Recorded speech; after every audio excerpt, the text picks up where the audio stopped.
இப்பொழுது நாம் சங்கீதம் 13 வாசித்தோம். இது தாவீது ராஜாவால் எழுதப்பட்ட ஒரு சங்கீதம்.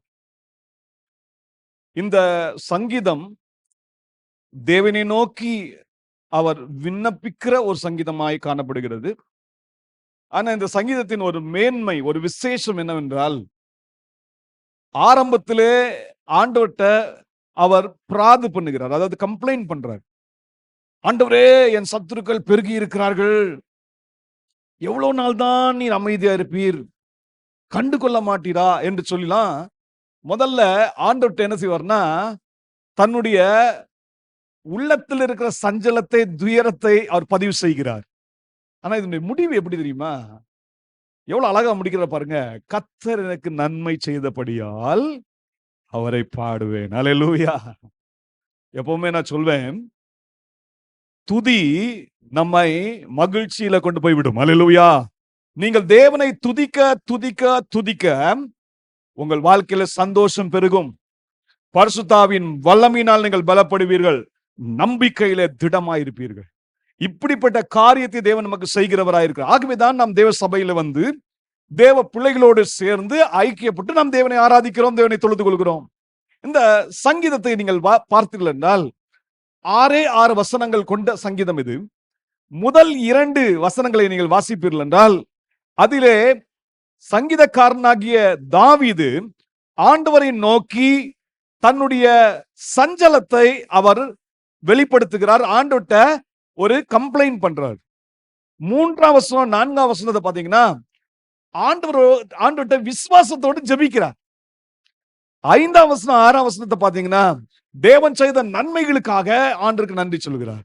சோ இந்த சங்கீதத்தை நாம் தியானிக்க தேவன் தாமே நமக்கு கிருபை தருவாராக.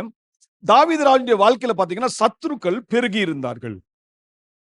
தாவீதுடைய வாழ்க்கை ரொம்ப கடினமான ஒரு வாழ்க்கை தான். விசுவாச பரீட்சைகள் அவருடைய வாழ்க்கையில ஏற்பட்டது.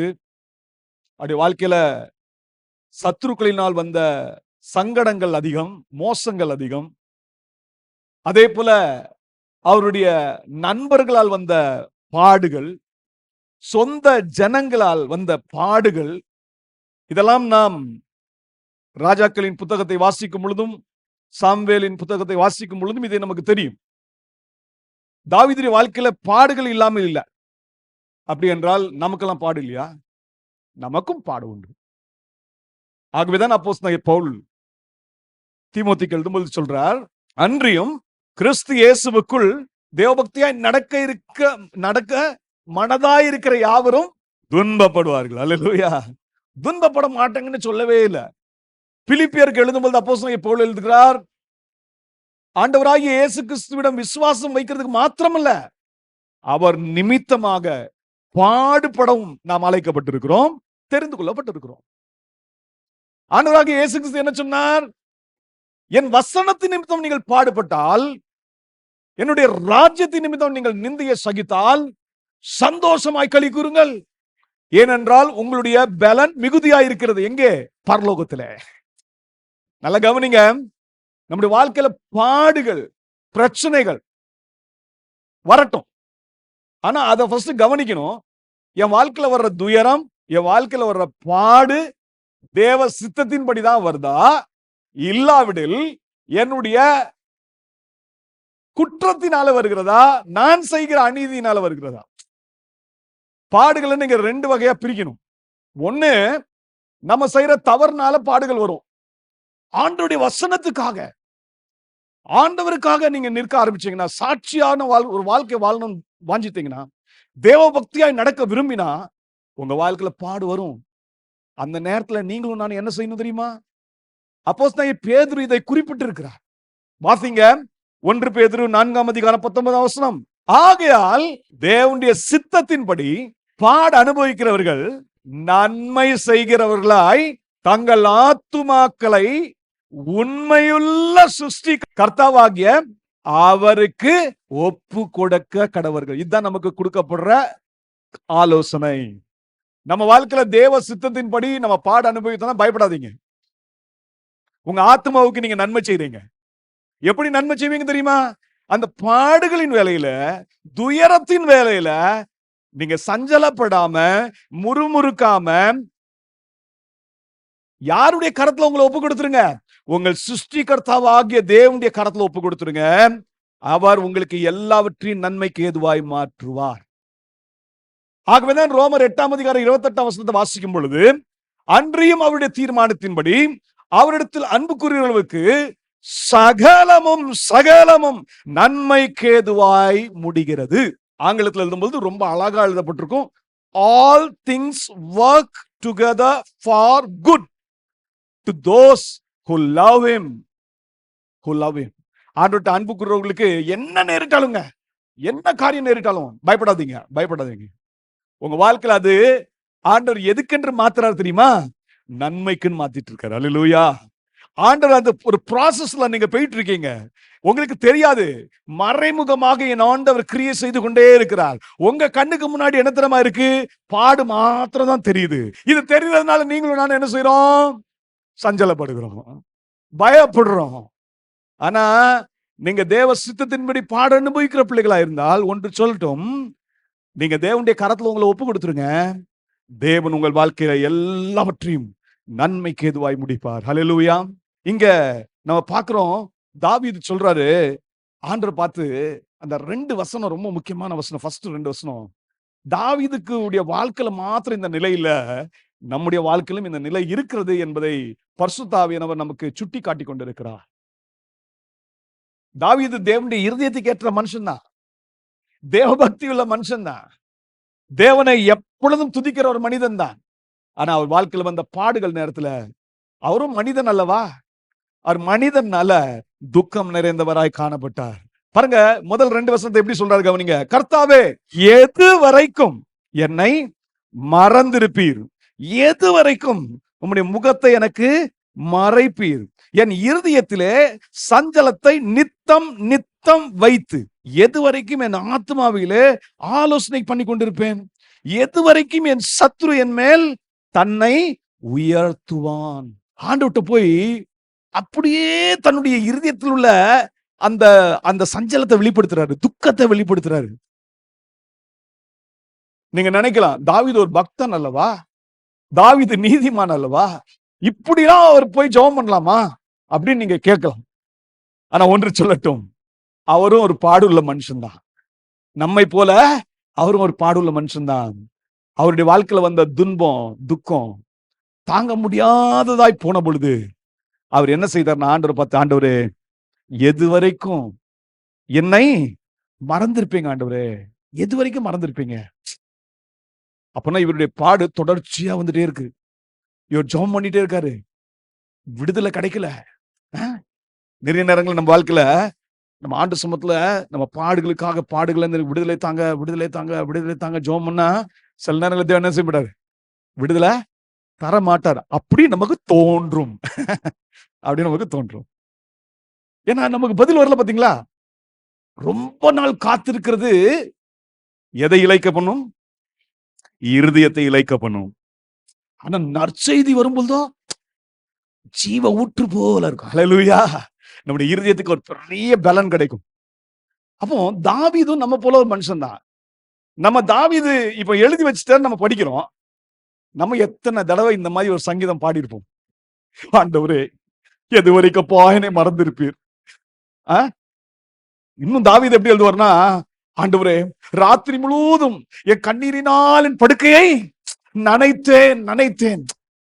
நல்லா கவனிங்க, அந்த அளவுக்கு துயரங்க. ஒரே ஒரு சின்ன ஒரு அவருடைய தாவீதுடைய சம்பவத்தை கொஞ்சம் காட்டுறேன். சங்கீதம் 35 எடுத்துருங்களேன். ரொம்ப அற்புதமான வார்த்தையை கவனிங்க. அவருக்கு வந்த சத்ருக்கள் எப்படி இருந்தாங்க நீங்க கவனிங்க. அவர் சொல்றாரு, அவருடைய சத்ரு வேற யாரும் இல்ல, அவர் யாருக்கு நன்மை செய்தாரோ அவங்க தான் அவருடைய சத்ருவா மாறிட்டாங்க. இந்த இடத்துல அவர் எழுதும்போது சொல்றாரு, என்னை துன்பப்படுத்துறவர்களோட எதிர்த்து நின்று ஈட்டியை யோங்கி அவர்களை மறித்து நான் உன் ரட்சிப்பு என்று என் ஆத்மாவுக்கு சொல்லும் அப்படின்னு சொல்லிட்டு ஆண்டவர்ட்ட விண்ணப்பம் பண்றாரு. ஏன் தெரியுமா? இது இந்த மக்கள் யார் தெரியுமா? இவருக்கு விரோதமாய் எழும்பின மக்கள். இவர்கள் யாருன்னு கேட்டீங்கன்னா, இவர்களுக்கு நன்மை செய்தார். 12வது வசனத்தை கவனிங்க. நான் செய்த நன்மைக்கு பதிலாக தீமை செய்கிறார்கள், என் ஆத்மா திக்கற்று போக பார்க்கிறார்கள். தாவீதுடைய வாழ்க்கையில துன்பம் வரணும், அவர் பிராணன் போய் அவர் மரித்து போக வேண்டும் என்று சொல்லி கெட்ட எண்ணம் கொண்ட மக்கள் தான் இந்த மக்கள். ஆனா இந்த மக்களுக்காக என்ன நன்மை செய்தார் இவரு? அவங்க வியாதியா இருந்தாங்களா? பாருங்க, அடுத்த வசனத்தை கவனிங்க. அவர்கள் வியாதியாய் இருந்த போது இரட்டு என் உடுப்பாய் இருந்தது, நான் உபவாசத்தால் என் ஆத்மாவை உபத்திரவப்படுத்தினேன், என் ஜெபமும் என் மடியில திரும்ப வந்தது. பாருங்க, இவங்களுக்காக இவர் விண்ணப்பம் பண்றாரு. அவங்க வியாதியா இருந்த போது இவர் உபவாசம் போட்டு ஜெபம் பண்றாரு. ஆனா அவங்க என்ன செய்யறாங்க? நன்மைக்கு தீமை செய்யறாங்க. அப்போ எவ்வளவு வேதனை இருக்கும்னு நினைச்சு பாருங்களேன். அந்த வேதனையில இப்படி ஜெபம் பண்ணாம எப்படி ஜெபம் பண்ணுவாங்க? எப்படி ஜெபம் பண்றா பாருங்க. ஆண்டவரே, 17 வசனம், ஆண்டவரே எதுவரைக்கும் இதை பார்த்து கொண்டிருப்பீர்? என் ஆத்மாவை அழிவிக்கும், எனக்கு அருமையானதை சிங்கக்குட்டிகளுக்கும் தப்புவியும். தப்புவியும் ஆண்டவர்கிட்ட தான் போய் பிரார்த்தனை பண்ண முடியும், ஆண்டவர்கிட்ட தான் போய் ஜெபம் பண்ண முடியும். ஏன்னா அவர் தான் நம்ம சிருஷ்டிகர்த்தா. ஆனா நம்ம ஆண்டவர்கிட்ட போய் நம்ம ஒரு கம்ப்ளைண்ட் பண்ணா கூட முறுமுறுத்துட்டு செய்யக்கூடாது. முறுமுறுத்துட்டு செஞ்சாங்கன்னா அவர் கோவம் வந்துடும். அவிசுவாசத்துல செஞ்சாதான் கோவம் வந்துடும். ஆனா நம்ம பிரச்சனைய போய் ரொம்ப தெளிவாக நம்ம இருதயத்துல இருக்கிற அப்படியே துக்கத்தை, பாரத்தை நம்ம அவர்கிட்ட வச்சுட்டா அவர் நம்மை விசாரிக்கிற நல்ல ஒரு தேவன். அல்லேலூயா. உங்கள் இருதயத்தின் பாரத்தெல்லாம் அவர் மேல் வைத்து விடுங்க. ஏன்? அவர் உங்களை விசாரிக்கிறவராய் இருக்கிறார். மறந்துடாதீங்க, நம்முடைய தகப்பன் அவர், நம்முடைய சிருஷ்டிகர்த்தர் அவர், அவர் நன்மை செய்கிற தேவன். ஆகவே தாவீது தன்னுடைய இருதயத்தின் பாரத்தெல்லாம் யார்கிட்ட வச்சுட்டார் அப்படின்னு கேட்டீங்கன்னா ஆண்டவர்கிட்ட வச்சுட்டார். இன்னொரு காரியத்தை உங்களுக்கு ஒரு கண்ணோட்டம், இன்னொரு கண்ணோட்டத்தில் நான் போக விரும்புறேன். நம்ம ஏன் இந்த மாதிரி சில நேரங்கள்ல இப்படிப்பட்ட ஒரு விண்ணப்பத்தை செஞ்சிடறோம் அப்படின்னு கேட்டா, அதுல நம்முடைய தவறு ஒண்ணு இருக்கு. ஆண்டவரே எது வரைக்கும் என்னை மறந்திருப்பீர்? மறக்கல, அவர் மறக்கல. அவர் ஒரு நாள் மறக்கிறவர் அல்ல. சிறுமைப்பட்டவன் மேல் சிந்தை உள்ளவராய் தான் இருக்கிறார். உபத்திரவப்படும் போது அவர் தூரமா எங்கேயோ இல்ல, அவர் கூட தான் இருக்காரு. ஆனா நமக்கு என்ன தோணுது? ஆண்டவர் இன்னும் ஜெபத்துக்கு பதில் தரல அப்படின்னு தோணுது. ஏன்? காரணம் என்ன தெரியுமா? நம்ம ஜெபிக்கிறோம் உண்மைதான், ஆனா நம்முடைய கண்ணின் பார்வை மட்டும் எங்கேயோ வேற எங்கேயோ போகுது. ஒரு சின்ன உதாரணத்துக்கு மட்டும் சொல்றேன். இயேசு இந்த உலகத்துல இருந்த நாட்கள்ல அவர் என்ன செய்தார்னா, மக்களுக்கு உபதேசம் பண்ணார், அவங்களுக்கு நல்ல சாப்பாடு கொடுத்தாரு, 5000 புருஷர்களுக்கு என்ன செய்தாரு? போஜனம் கொடுத்தார். அது தவிர ஸ்திரீகளும் பிள்ளைகளும் இருந்தாங்க. இந்த சம்பவம் முடிஞ்ச பிறகு இயேசு என்ன செய்தாருன்னா ஜெபம் பண்ண போயிட்டார். ஜெபம் பண்ண போயிட்ட உடனே சீஷர்ல பார்த்து சொன்னார், நீங்க அக்கறைக்கு போங்கன்னு சொல்லிட்டாரு. இப்ப சீஷர்கள் படவுல அவங்க பயணம் செஞ்சுட்டு இருக்காங்க. இவங்க வாழ்க்கையில என்ன நேரிட்டதுன்னு உங்களுக்கு மட்டும் சுட்டி காட்டுறேன், அதை மட்டும் கொஞ்சம் வாசிங்க. மத்தேயு அதனுடைய 14ஆம் அதிகாரம். நீங்க இந்த சம்பவத்தை நீங்க 24 முதல் 32ஆம் வசனம் வரைக்கும் நீங்க வாசித்தாதான் உங்களுக்கு புரியும். இப்போ இவங்க பயணம் பண்ணி கொண்டிருக்கும் போது என்ன நடக்குதுன்னு கவனிங்க. 4 வசனத்தை கவனிங்க.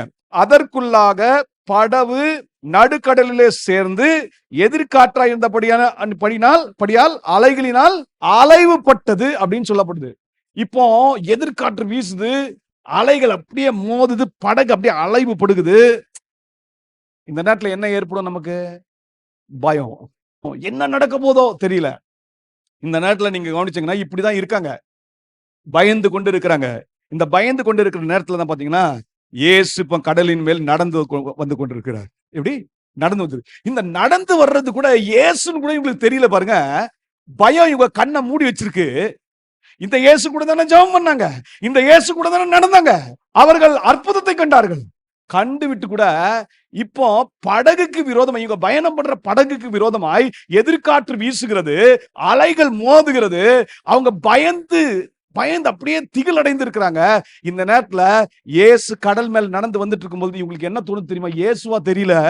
எப்படி? கவனிங்க, 25 வசனம் 26 வசனம். இரவின் 4ஆம் ஜாமத்திலே இயேசு கடல் மேல் நடந்து அவர்களிடத்துக்கு வந்தார். அவர் கடலின் மேல் நடக்கிறதை சீசர்கள் கண்டு கலக்கம் அடைந்து ஆவேசம் என்று சொல்லி பயத்தினால் அலறினார்கள். நல்ல கவனிங்க, ஏன் இந்த பயத்துல அலறாங்க தெரியுமா? இயேசுவை பார்க்காதவங்க இல்ல, இயேசுவோட சாப்பிட்டவங்க தானே. இவங்க வாழ்க்கையில இந்த எதிர்காற்று வீசுது பாத்தீங்களா? இயேசு கூட இல்ல, இயேசு கூட இல்ல. இயேசு கூட தான் இருக்காரு. எப்படி? ஆவியில இருக்காரு, சரீரத்துல தான் இல்ல. ஆனா இவங்களுக்கு என்ன ஆயிடுச்சுன்னா, அந்த கடல் அலைய பார்த்தாங்க, படகு மேல மோதுறத பார்த்தாங்க, படகு அப்படியே அலைக்கழிக்கிறத பாக்குறாங்க. ஐயோ, நம்முடைய வாழ்க்கை மாண்டு போய்விடுமோ என்ற ஒரு பயம் இவங்களை ஆட்கொள்ள ஆரம்பிச்சது.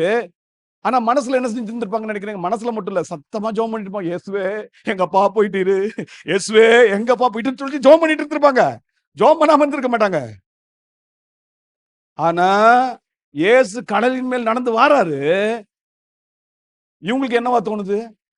ஆவேசம். ஏன்னா இவங்க கண்ணு முன்னாடி எல்லாம் இப்படிதான் இருக்கு. ஏன்னா பயம் சூழ்ந்து இருக்கு. நம்முடைய வாழ்க்கையில கூட இப்படிலாம் இருக்கும். நம்ம ஆவிக்குரியவர்களா இருப்போம், நல்ல ஜெபிக்கிறவர்களா இருப்போம், நல்ல தேவனுக்கு கீழ்ப்படிகிற பிள்ளைகளா இருப்போம். ஆனா சில நேரங்கள்ல நம்ம எதுக்கு இடம் கொடுத்துடுறோம்? பயத்துக்கு இடம் கொடுத்துடுறோம். நல்ல கவனிங்க. பயம் பிசாசு கையாளுகிற ஒரு மிக முக்கியமான ஒரு ஆயுதம். இந்த பயத்தை உங்களுக்குள்ள அவன் ஏவிட்டானா, நீங்க அதுக்கு இடம் கொடுத்துட்டீங்கன்னா, அதை எதிர்த்து நீங்க போராடலனா, நீங்க வசனத்தின் மூலமாக அதை எதிர்க்கவில்லை என்றால் என்ன நடக்கும் தெரியுமா? அந்த பயம் உங்களுக்குள்ள அவிசுவாசத்தை கொண்டு வந்துடும். அவிசுவாசத்தை கொண்டு வந்துரும்னா நீங்க தேவனை பார்க்க முடியாத நிலையில போயிருவீங்க. உங்களுக்கு இயேசுவை நீங்க பார்த்திருக்கீங்க, இயேசுவோட சாப்பிட்டிருக்கீங்க.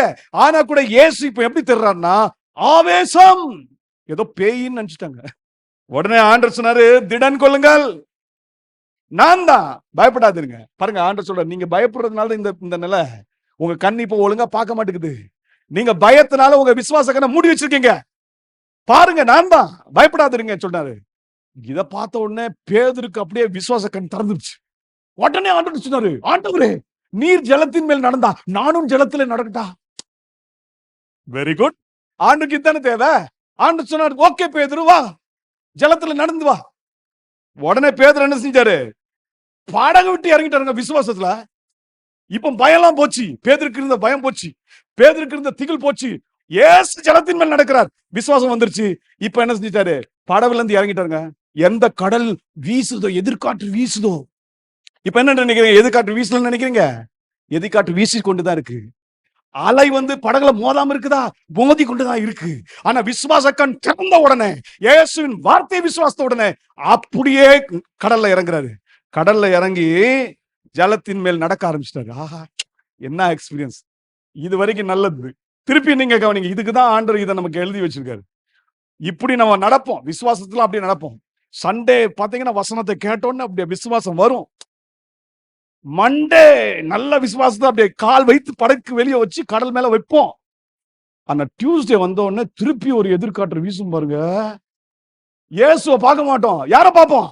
பாருங்க, இந்த காற்று இப்போ பலமா இருக்கிறதை கண்டு.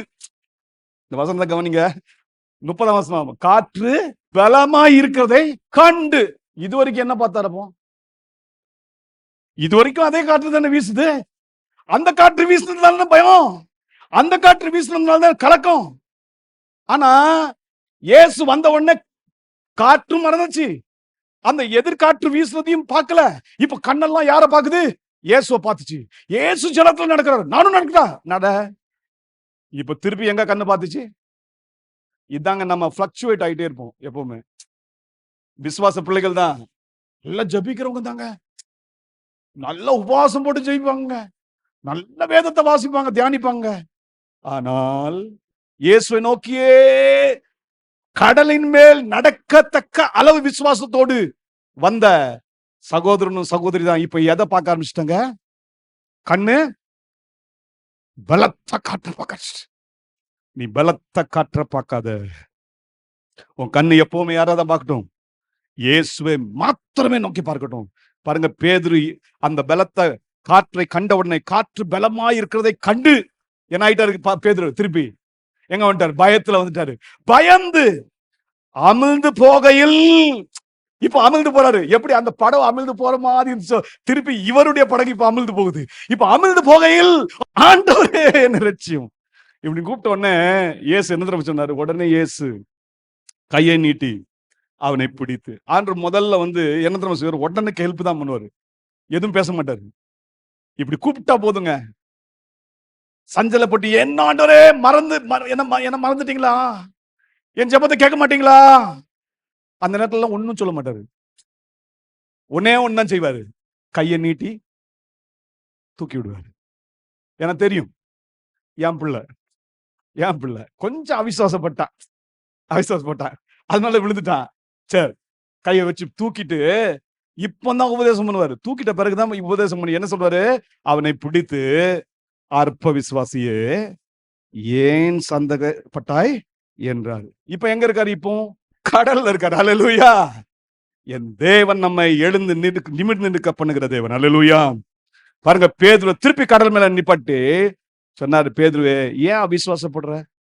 நான் கூட இருக்கேன்ல, பயப்படாத அப்படின்னு சொல்லிட்டு திரும்பி அவர்கள் எதுல ஏறிட்டாங்க? இப்போ படவில் ஏறினார்கள். இப்ப யார் கூட படவுல வந்துட்டாரு?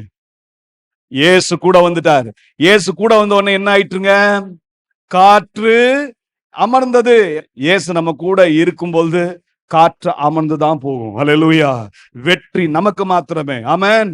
நம்முடைய விசுவாசமே உலகத்தை ஜெயிக்கிற ஜெயம். மறந்துடாதீங்க. அப்போ நாமும் தாவீதை போல இப்படி எல்லாம் என்ன செய்யறோம்?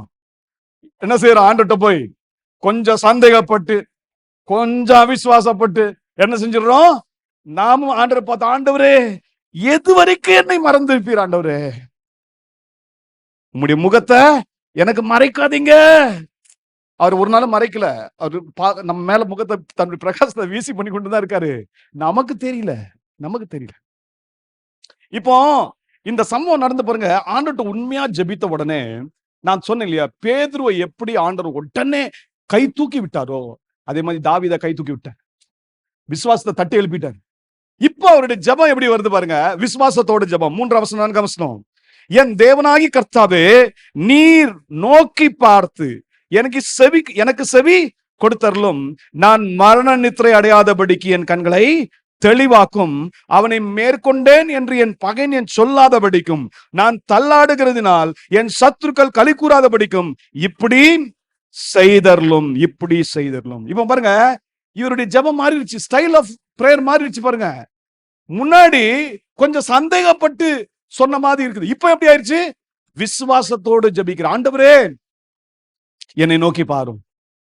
நம்ம ஆண்டவரை உண்மையா நோக்கி பார்த்தா அவர் ஒரு நாள் நம்மை கைவிடுகிற தேவன் அல்ல. அதனால்தான் நமக்கு வசனம் சொல்லுகிறது, சங்கீதங்களின் புத்தகம் 145 அதிகாரம் 18 வசனத்துல வாசிக்கிறோம், தம்மை நோக்கி கூப்பிடுகிற யாவருக்கும், உண்மையாய் தம்மை நோக்கி கூப்பிடுகிற யாவருக்கும் கர்த்தர் சமீபமாயிருக்கிறார். ஹல்லேலூயா. நீங்க உண்மையா ஆண்டவரை நோக்கி ஜெபம் பண்ணுங்க. நிச்சயம் உங்க சந்தேகத்தை தேவன் நீக்குவார், அவிசுவாசத்தை நீக்குவார். உங்க பக்கத்துல தான் இருக்காரு. ஹல்லேலூயா. எப்படி பேதுருவை கரம் பிடித்து தூக்குனாரோ, நம்மையும் கரம் பிடித்து தூக்குவார்.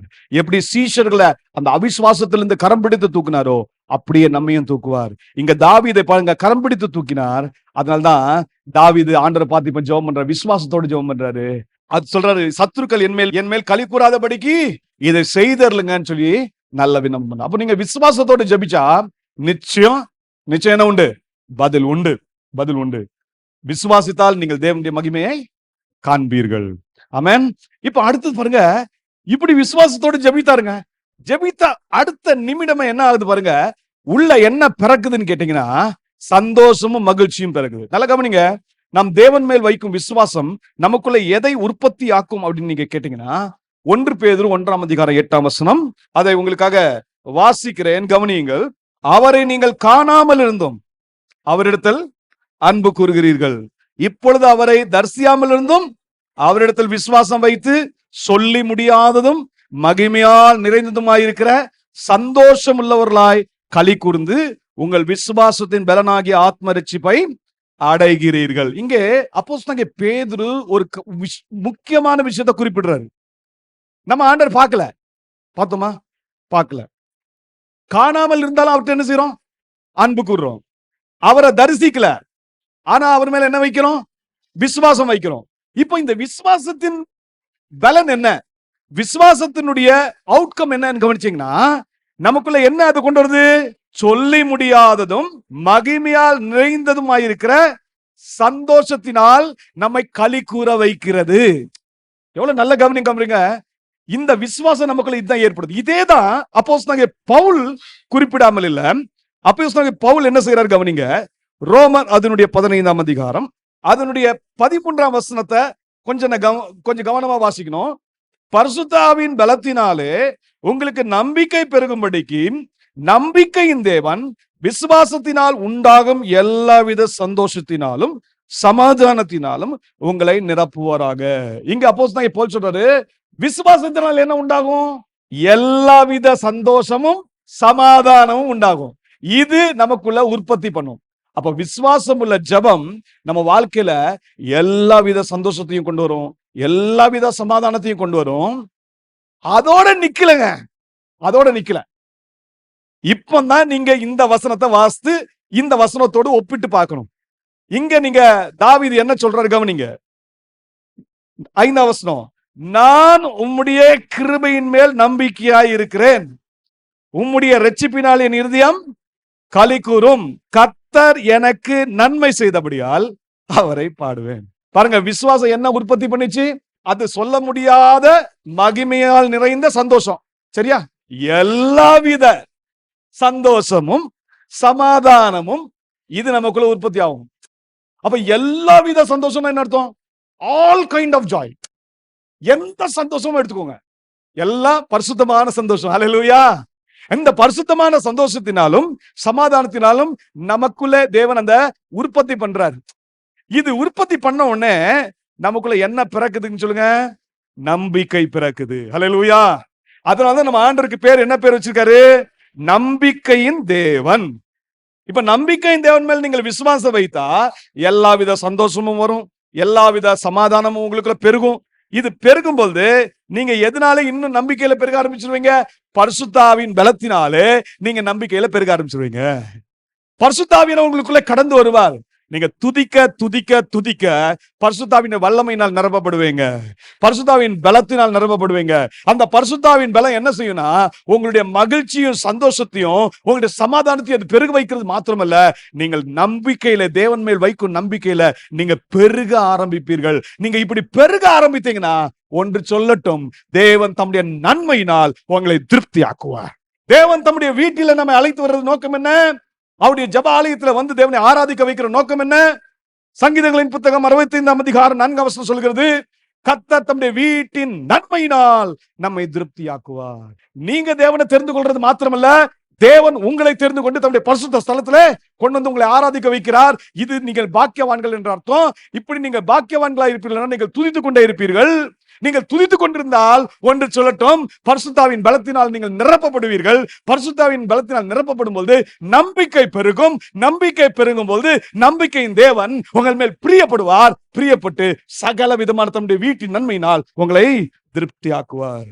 அதனால நம்ம பாடணும், ஆண்டவரே எனக்கு என்ன சேற்றிலிருந்து தூக்கி எடுத்தீர் ஸ்தோத்திரம், என் பாவத்தெல்லாம் மன்னித்தீர் ஸ்தோத்திரம், என்னுடைய பிள்ளையா மாற்றினீர் ஸ்தோத்திரம், எனக்கு உம்முடைய பிள்ளையாக அதிகாரத்தை கொடுத்தீர் ஸ்தோத்திரம், எனக்கு அப்பா பிதான்னு கூப்பிடும்படியான புத்திர சுவீகாரத்தின் ஆவியை கொடுத்தீர் ஸ்தோத்திரம், எனக்கு நித்திய சுதந்திரத்தை கொடுத்திருக்கிற ஸ்தோத்திரம்.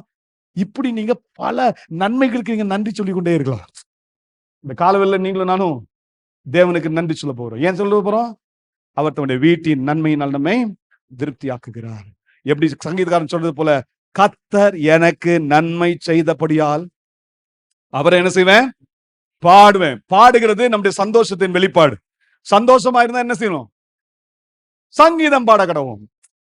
துக்கமா இருந்தா ஜெபம் பண்ணுங்க.